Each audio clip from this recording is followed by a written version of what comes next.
नमस्कार प्यारे बच्चों, मैं विजय। बच्चों, आज हम समघात फॉर्म देखने वाले हैं। इसमें हम देखेंगे द्वि एक घाती समघात, द्विघाती समघात। आज इसके बारे में चर्चा करने के लिए आए हैं। आइए आज की क्लास की शुरुआत करें। पहले डेफिनेशन पर फोकस करेंगे। इसमें हम विहित समघात में समानयन कैनोनिकल फॉर्म बताएंगे, यानी वर्गों के रूप में किस तरीके से रूपांतरित करते हैं, इसके बारे में देखेंगे। तो ये सब क्वेश्चन जो है इंपॉर्टेंट है। तो पहले तो डेफिनेशन पर फोकस करें प्यारे बच्चों। समघात फॉर्म देखिएगा,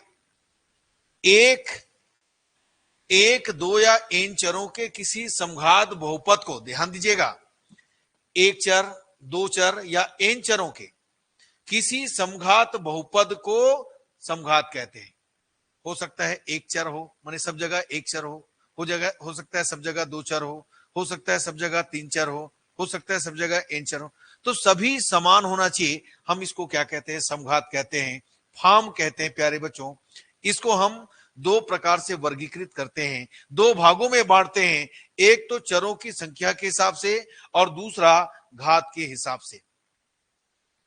चरों की संख्या के हिसाब से यदि देखें तो यदि एक चर है तो एक चर यूनिट है ना, इसको हम यूनरी कहते हैं, द्विचर बाइनरी कहते हैं, त्रिचर टर्नरी कहते हैं प्यारे बच्चों।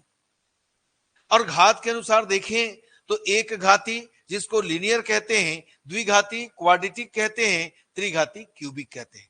और इन दोनों को लेकर के ही यहां पर हम देखते हैं। याद रखिएगा, एक चर रहे, मान लो x है, और एक घाती है तो हम एक चर एक घाती कहेंगे। एक चर है द्विघाती है तो एक चर द्विघाती कहेंगे। द्विचर है और द्विघाती है तो द्विचर द्विघाती कहेंगे। तो ये इस ढंग से यहां पर समघात को दिया जाता है। चलिए एग्जांपल देखें। यहां पर देखो, घात कितना है इसका? एक। घात कितना है? एक। और चर कितना है? एक दो तीन। एक्स वाई जेड तीन चर है, घात कितना है? एक। तो एक त्रिचर और एक घाती समघात कहेंगे। देखिए, घात एक है तो एक घाती हुआ, तीन चर है तो त्रिचर हो गया। तो त्रिचर एक घाती समघात, इसका नाम देखिए। अब इसमें देखो, एक वेरिएबल दो वेरिएबल, यानी दो चर है और घात कितना है? दो है। तो यहां पर एक द्विचर द्विघाती समघात कहेंगे। समझ रहे हो बात? आपने जो लिखा है इन्हीं के बारे में बता रहे हैं हम। यहां पर द्विचर द्विघाती समघात, बाइनरी क्वाड्रेटिक फॉर्म। यहां पर देखो, एक और दो चर है लेकिन घात कितना है? तीन, है ना। यहां पर दो चर है और घात कितना है? तीन। तो द्विचर, दो चर मतलब द्विचर, घात तीन है तो त्रिघाती, द्विचर त्रिघाती समघात कहेंगे। तो ये इस ढंग से क्या किया गया है, एक एग्जांपल के थ्रू आपको समझाया गया है प्यारे बच्चों। याद रखिए, आगे बढ़िएगा। अब आता है द्वि एक घाती समघात, ठीक है ना। बाइलिनियर फॉर्म, एक घाती है ना, समघात देखेंगे। द्विचर मतलब दो चर के लिए है, समझो। तो हमारे पास दो चर कौन कौन सा हुआ? एक्स और वाई।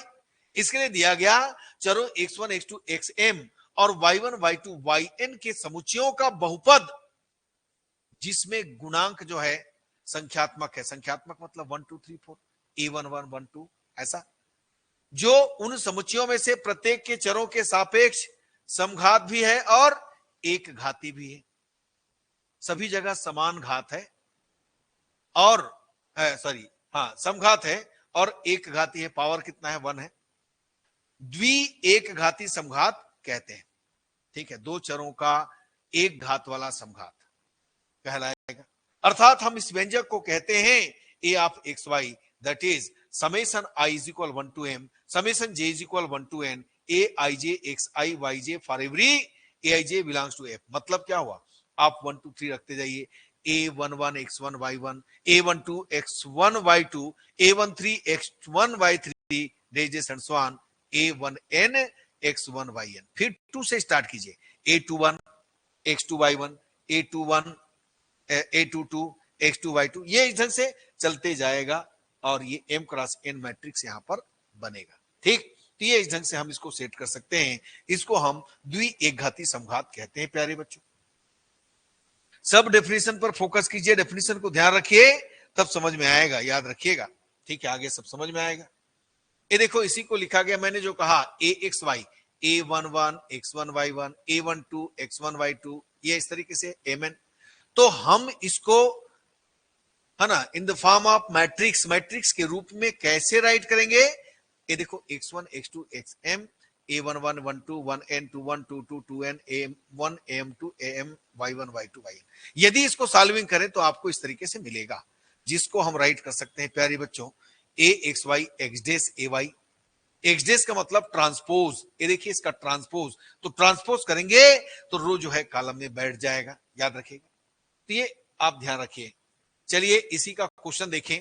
द्विघाती समघात bilinear form A x y हमको दिया है, x one y one plus two x है ना 2y2 x1 plus 3x2 y1, ये इस ढंग से हमको दिया है, तो अवयव के रूप में प्रदर्शित करना है। चलिए बात करते हैं इसके बारे में।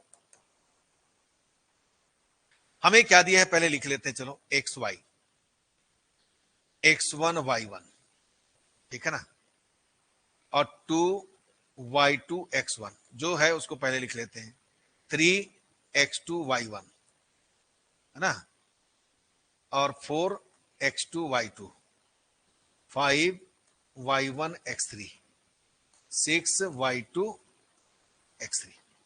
अब यहां पर देखो हमारे पास ये समझिए कि x1 है, x2 है और x3 है, ठीक।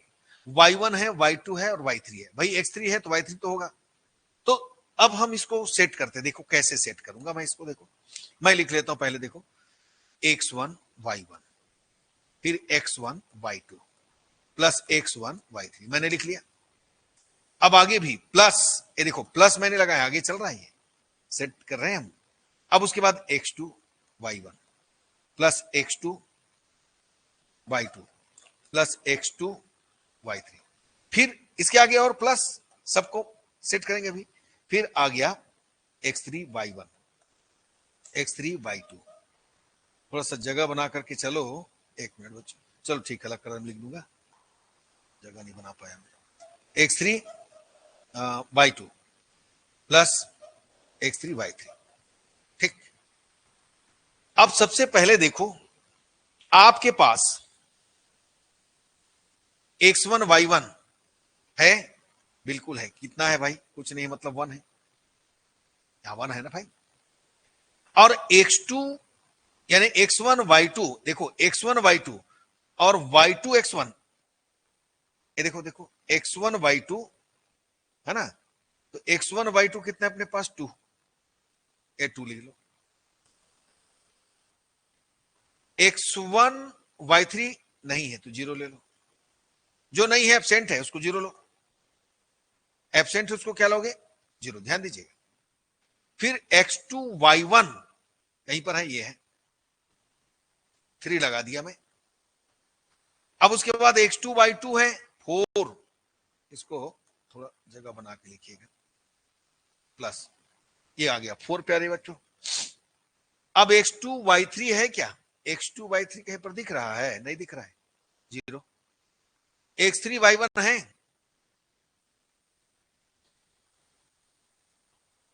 x3 y1 0।